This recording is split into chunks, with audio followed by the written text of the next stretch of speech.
चाणक्य कहते हैं, झूठ वही बोलता है जिसे सच का पता होता है, क्योंकि झूठ सुनाने वालों को भले ही हकीकत का अंदाजा ना हो, लेकिन झूठ बोलने वाला हमेशा सच जानता है। इसलिए झूठ को पकड़ना भी एक कला है। नमस्कार दोस्तों, स्वागत है आपका हमारे YouTube चैनल में, जिसका नाम है मोटिवेशनल स्पार्क। आज का ये वीडियो बेहद ही खास है, क्योंकि आज हम एक ऐसी कला सीखने जा रहे हैं जो जीवन में हर कदम पर आपके काम आएगी। झूठ को पकड़ने की कला, और इस कला को सीखना हर उस व्यक्ति के लिए ज़रूरी है जो अपने जीवन को सच के रास्ते पर ले जाना चाहता है। इस वीडियो में हम जानेंगे कि कैसे आप झूठ को आसानी से पकड़ सकते हैं, किन संकेतों पर ध्यान देना चाहिए और किन सावधानियों को बरतना चाहिए। लेकिन उससे पहले मैं आपको एक कहानी सुनाता हूँ जो चाणक्य और उनके शिष्य चंद्रगुप्त की है। ये कहानी आपको न केवल प्रेरित करेगी, बल्कि ये भी सिखाएगी कि कैसे चाणक्य ने अपनी बुद्धि और अवलोकन से झूठ को पल भर में पकड़ लिया। तो इस वीडियो को अंत तक जरूर सुनिए, क्योंकि आज आप कुछ ऐसा सीखने वाले हैं जो आपके जीवन को बदल सकता है। चलिए शुरू करते हैं। एक दिन चंद्रगुप्त अपने गुरु चाणक्य के पास आए। उनके चेहरे पर एक अजीब सी बेचैनी थी, मानो वे कुछ छिपा रहे हों। चाणक्य ने उनकी ओर देखा और शांत स्वर में पूछा, चंद्रगुप्त, क्या बात है? तुम्हारा मन आज कुछ उदास क्यों लग रहा है? चंद्रगुप्त ने हंसते हुए जवाब दिया, गुरुदेव, कुछ नहीं, बस युद्ध की तैयारियों में व्यस्त था। सब ठीक है। लेकिन उनकी आंखें कुछ और ही कह रही थी। चाणक्य ने गौर किया कि चंद्रगुप्त की मुस्कान बनावटी थी और उनकी आवाज़ में एक हल्का सा कंपन था। चाणक्य ने मुस्कुराते हुए कहा, चंद्रगुप्त, तुम मेरे शिष्य हो, तुम्हें मुझसे कुछ छिपाने की आवश्यकता नहीं। बोलो, क्या बात है? चंद्रगुप्त ने फिर हंसकर टालने की कोशिश की। गुरुदेव, आप भी ना हर बार मेरे मन की बात पढ़ लेते हैं। सच में कुछ नहीं हुआ। लेकिन चाणक्य को समझने में देर नहीं लगी। उन्होंने 2 मिनट के भीतर चंद्रगुप्त का झूठ पकड़ लिया। चाणक्य ने शांत लेकिन दृढ़ स्वर में कहा, चंद्रगुप्त, तुमने जो कहा वो सच नहीं है। तुमने कल रात एक गुप्त बैठक की थी, जिसमें तुमने कुछ सैनिकों के साथ मिलकर एक योजना बनाई, और वो योजना तुम मुझसे छिपा रहे हो। क्या मैं सही हूँ? चंद्रगुप्त स्तब्ध रह गए। उनकी आंखें आश्चर्य से फैल गई। उन्होंने हिम्मत जुटाकर कहा, गुरुदेव, मैंने तो बड़े आत्मविश्वास के साथ झूठ बोला था। आपने इतनी आसानी से कैसे पकड़ लिया? कृपया मुझे ये कला सिखाइए। चाणक्य ने हंसते हुए कहा, मेरे शिष्य, झूठ पकड़ना कोई जादू नहीं, बल्कि एक कला है जो अवलोकन, धैर्य और बुद्धि से आती है। आज मैं तुम्हें ये सिखाऊंगा कि कैसे तुम झूठ को पकड़ सकते हो और हकीकत को जान सकते हो। लेकिन पहले मैं तुम्हें एक और कहानी सुनाता हूँ जो तुम्हें इस कला का महत्व समझाएगी। एक छोटा सा गांव था, हरा भरा, शांत और ईमानदार लोगों से भरा हुआ। उसी गांव में एक व्यापारी रहता था। उसका नाम था धर्मदत्त। धर्मदत्त की घी की दुकान पूरे गांव में प्रसिद्ध थी। लोग कहते थे कि उसके यहाँ का घी सबसे शुद्ध होता है, गाय के ताजे दूध से बना, सुगंधित और स्वादिष्ट। धर्मदत्त की दुकान पर हमेशा भीड़ लगी रहती थी। दूर दूर से लोग उसके यहाँ घी खरीदने आते थे। उसका कारोबार खूब फल फूल रहा था। उसके पास धन, नाम और मान सम्मान सब कुछ था। लेकिन मनुष्य का मन बड़ा चंचल होता है। धन मिलने के बाद भी लोभ का नशा उतरा नहीं। समय बीतता गया। धीरे धीरे धर्मदत्त के मन में लोभ जाग उठा। उसे लगने लगा कि यदि वो घी में थोड़ा सस्ता तेल मिलाए तो उसे अधिक मुनाफा होगा। उसकी दुकान तो वैसे भी प्रसिद्ध थी, कोई शक नहीं करेगा। पहली बार उसने बहुत डरते डरते ये काम किया। उसे उम्मीद नहीं थी कि लोग इस बात को समझ पाएंगे। लेकिन आश्चर्य, उस दिन भी उसकी सारी घी बिक गई। ना किसी ने घी की गंध पर शक किया और ना रंग पर। ये देखकर उसका विश्वास बढ़ गया। अब वो हर रोज घी में तेल मिलाने लगा।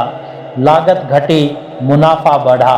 उसका वही खाता सोने जैसा चमक उठा। उसने नया मकान बनवाया, दुकान और भी बड़ी कर ली, गांव के मंदिर में दान देना शुरू कर दिया ताकि लोग उसे धर्मात्मा समझें। लेकिन एक बात उसने नहीं समझी, सच्चाई कितनी भी छुपाई जाए एक दिन सामने आ ही जाती है। गांव के कुछ बुजुर्गों ने धीरे धीरे घी की गंध और स्वाद में फर्क महसूस किया। बच्चों को घी खाने के बाद पेट दर्द होने लगा। कुछ गृहिणियां बोली, पहले जैसा स्वाद नहीं रहा। लेकिन कोई साहस कर उसकी शिकायत करने ना गया, क्योंकि धर्मदत्त अब बड़ा आदमी बन गया था। पर गांव में एक साधु आया। वो दूर दूर से यात्रा करता था, जहां भी जाता वहां के मंदिर में रुकता और लोगों के मन की बातें सुनता। जब वो इस गांव में पहुंचा तो उसने भी धर्मदत्त की दुकान से घी खरीदा।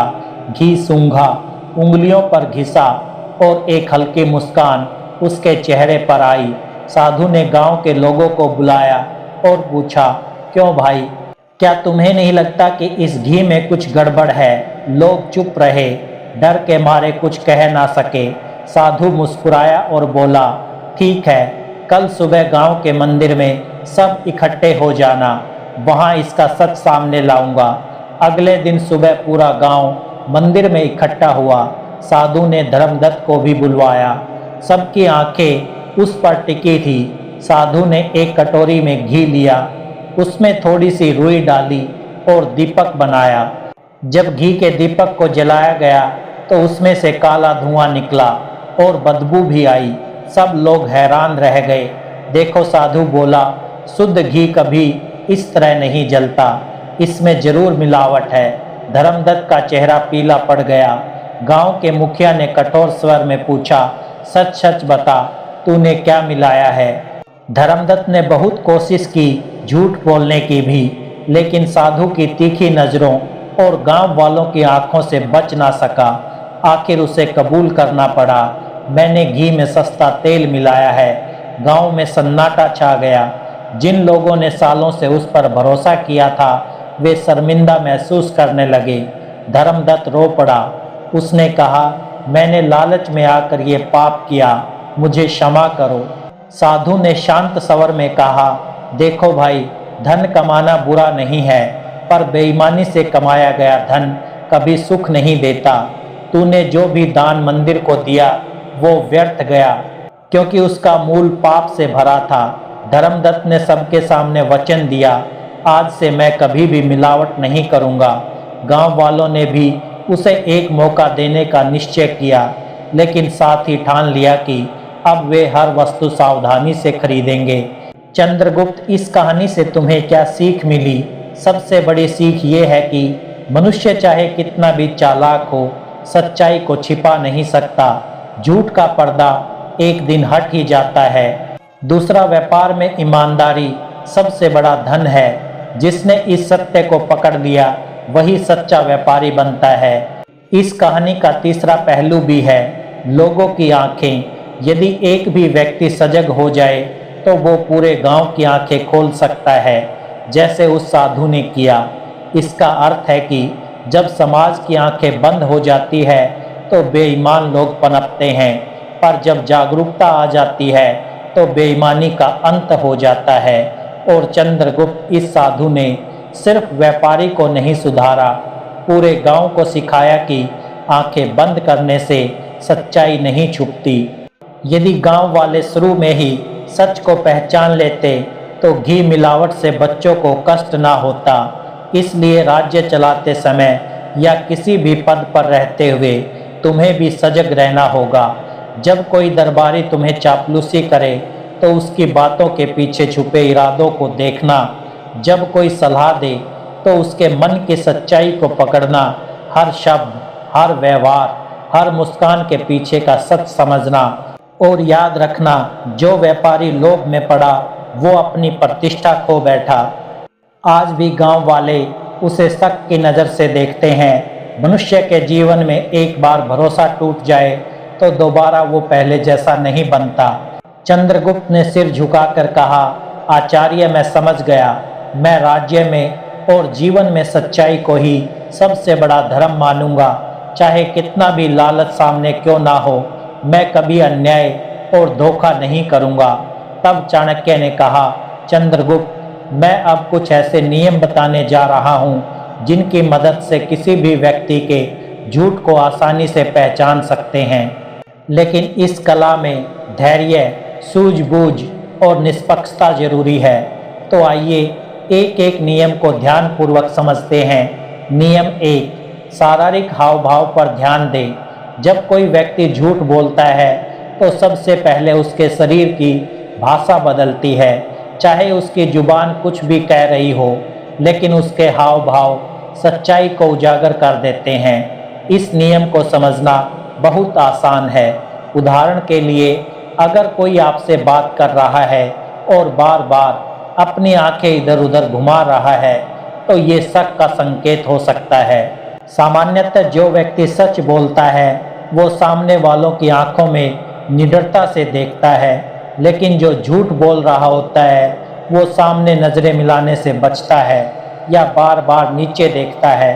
कई बार लोग अपने मुंह या नाक को बार बार छूते हैं। ये संकेत है कि वे तनाव में हैं। जब दिमाग झूठ करता है तो शरीर तनाव महसूस करता है और हाथ अनायास ही मुंह, नाक और गर्दन की ओर बढ़ते हैं। इसके अलावा पैरों की हरकत भी बहुत कुछ कहती है। झूठ बोलने वाला व्यक्ति बार बार पैर हिलाता है, कुर्सी पर असहज होकर बैठता है या बार बार पोजीशन बदलता है। ये सारी हरकतें उसके अंदर चल रही घबराहट का परिणाम होती है। नियम 2, आवाज़ के उतार चढ़ाव को समझें। दूसरा महत्वपूर्ण नियम है व्यक्ति की आवाज़ पर ध्यान देना। जब भी कोई इंसान झूठ बोलता है तो उसकी आवाज़ में हल्का सा फर्क आ जाता है, चाहे वो इस बात को खुद भी ना समझे। उदाहरण के लिए, अगर कोई व्यक्ति सामान्य बातचीत में धीमी आवाज़ में बात करता है, लेकिन किसी खास पर्सन पर अचानक उसकी आवाज़ तेज या कर्कश हो जाए, तो ये संकेत हो सकता है कि वो उस सवाल से असहज है। इसी तरह यदि उसकी आवाज़ में अचानक रुकावट आने लगे, जैसे हूँ, मतलब तो ये भी झूठ बोलने का लक्षण है। कभी कभी झूठ बोलने वाला अपनी बात को बार बार दोहराता है ताकि सामने वाले को विश्वास दिला सके। वो कह सकता है, नहीं नहीं, मैं तो वहाँ था ही नहीं, सच में नहीं था। इस दोहराव से पता चलता है कि वो अपने झूठ को खुद भी पक्का करने की कोशिश कर रहा है। एक और बात, आवाज़ का कंपन। घबराया हुआ झूठा व्यक्ति चाहकर भी अपनी आवाज़ को पूरी तरह स्थिर नहीं रख पाता। उसकी आवाज़ में नमी, हल्के कंपन या तेजी आ जाती है। ये कंपन एक अनुभवी सुनने वाला तुरंत पकड़ सकता है, परंतु यहाँ भी सावधानी जरूरी है। कुछ लोग मंच पर बोलते समय या जब वे किसी अनजान व्यक्ति से बात कर रहे होते हैं, तब भी घबराहट के कारण ऐसे संकेत देते हैं। इसलिए केवल आवाज़ के आधार पर निष्कर्ष ना निकालें, उसके चेहरे के हाव भाव, आँखों की गति और शारीरिक स्थिति को भी साथ में परखें। नियम 3, कहानी में विरोधाभास खोज। जब कोई व्यक्ति झूठ बोलता है तो उसकी बातों में विरोधाभास होना स्वाभाविक है।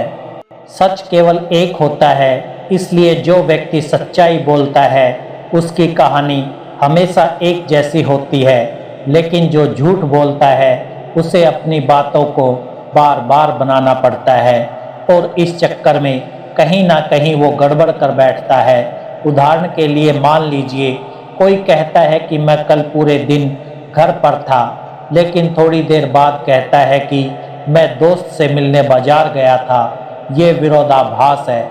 दोनों बातें एक साथ सच नहीं हो सकती। ऐसे ही लोग अपनी बातें बदलते रहते हैं और झूठ की परतें खुलती जाती हैं। यदि आप शांति से धैर्य के साथ उसके पहले और बाद के जवाबों को जोड़ेंगे तो यहाँ आपको अंतर दिखने लगेंगे। खास तौर से तब जब आप उससे अलग अलग तरीके से एक ही बात पूछें। कई बार वही सवाल दोबारा पूछने पर उसका जवाब बदल जाता है। ये भी झूठ का संकेत है। सावधानी रखें, कभी कभी इंसान सच में भी भूल सकता है, इसलिए इस नियम के साथ साथ दूसरे नियमों का भी ध्यान रखें।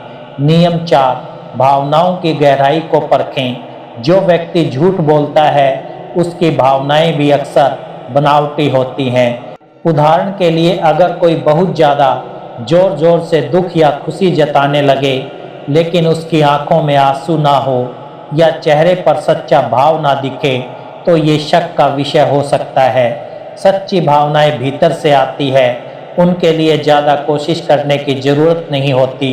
लेकिन झूठ बोलते समय व्यक्ति सोच समझकर भाव बनाता है, इसलिए उसकी आवाज़, चेहरे के हाव भाव और आंखों की चमक में फ़र्क नज़र आता है।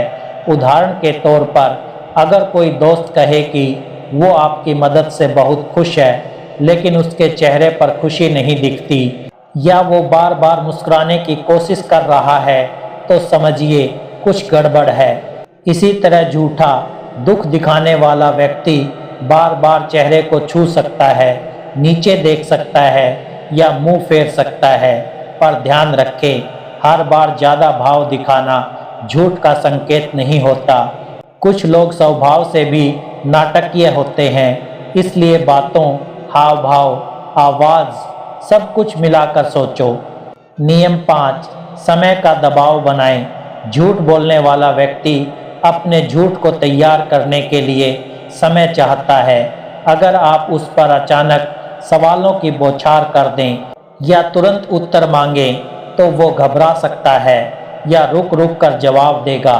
मान लीजिए आप किसी से पूछते हैं, तुम कल रात कहाँ थे, और वो बिना तुरंत जवाब दिए सोचने लगता है या इधर उधर देखने लगता है, तो इसका मतलब है कि वो मन में जवाब गढ़ रहा है।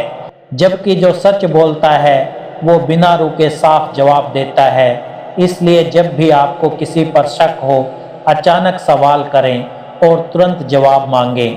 इससे झूठ बोलने वाले के मन में घबराहट बढ़ेगी और उसके चेहरे वह शरीर के हाव भाव बदल जाएंगे। पर सावधानी रखें, कभी कभी इंसान सच बोलते हुए भी सोचने में समय लेता है, जैसे कि अगर सवाल पुराना हो या व्यक्ति थका हुआ हो। इसलिए केवल इस आधार पर निष्कर्ष ना निकालें, बाकी नियमों को भी साथ में देखें। झूठ बोलने वाला व्यक्ति अपनी बात को विश्वास दिलाने के लिए बहुत सारी अनावश्यक जानकारी भी देता है। वो छोटी छोटी बातें बताने लगता है जो असल सवाल से जुड़ी नहीं होती। उदाहरण के लिए, अगर आप किसी से पूछें, तुम कल कहाँ थे, और वो बोले, मैं मार्केट गया था, वहाँ एक लाल गाड़ी दिखी, फिर अचानक बारिश भी आ गई, तभी मुझे दोस्त मिला, तो ये ज़रूरत से ज़्यादा विस्तार है।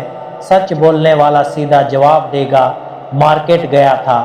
बस ये झूठा व्यक्ति अपनी बात में इतना लच्छेदार मसाला भर देता है कि सुनने वाला उलझ जाए और असली सवाल भूल जाए। ये भी झूठ का संकेत हो सकता है, लेकिन सावधानी यहाँ भी ज़रूरी है। कुछ लोग स्वभाव से विस्तार में बात करते हैं, इसलिए इस आदत को पहले समझें। जब किसी विशेष विषय पर उसकी बात असामान्य लंबी हो जाए, तब सतर्क हो जाएं। नियम 7, अपनी प्रवृत्ति पर भरोसा करें। हम सबके अंदर एक स्वाभाविक अनुभूति होती है जिसे अंतर्मन या गट फीलिंग्स कहते हैं। जब भी कोई झूठ बोलता है तो मन के अंदर से हल्की सी आवाज़ आती है कि ये बात कुछ ठीक नहीं लगती। इस प्रवृत्ति को नज़रअंदाज ना करें। अगर कोई आपकी आंखों में देखकर भी बोले और कहे कि मैं सच बोल रहा हूँ, लेकिन आपके मन में संदेह उठे, तो इस भावना पर ध्यान दें। आपका अवचेतन मन व्यक्ति के चेहरे, हाव भाव, शब्दों और परिस्थिति से मिले सभी संकेतों को एक साथ जोड़कर ये इशारा देता है। अगर आप इन 7 नियमों को लगातार अपने जीवन में आजमाते रहेंगे, तो कुछ ही समय में आप भी असली और नकली बातों में फ़र्क पहचानना सीख जाएंगे।